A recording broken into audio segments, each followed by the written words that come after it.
Last time I took the Fujifilm X100F out to capture some of the downtown energy, but this time I'm taking the camera out to Andersonville, a smaller neighborhood in Chicago's north side.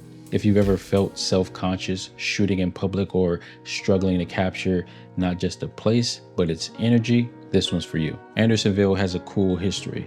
It started as a Swedish immigrant community in the 1800s, and you can still see that influence today, especially along Clark Street, where you will find Swedish bakeries, old school restaurants, and the Swedish American Museum. But over time, it's evolved into one of Chicago's most vibrant and diverse neighborhoods. Fun fact, Andersonville has one of the largest concentration of independent businesses in the city. So instead of big chains, you get small, locally owned shops that really give the area its character. That's what makes it a perfect spot for street photography. It's got its small town feel, but there's still a buzz.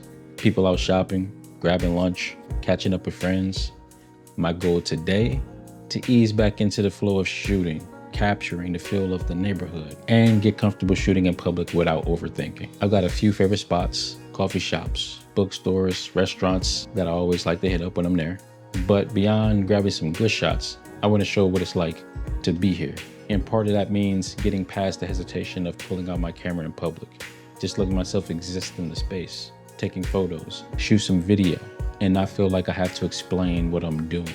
That's something I want for you too, to feel comfortable with existing with your camera, to capture life as it happens, and to document your surroundings without hesitation. Because at the end of the day, photography isn't just about getting the shot. It's about being present, seeing the world differently, and telling a story through your lens.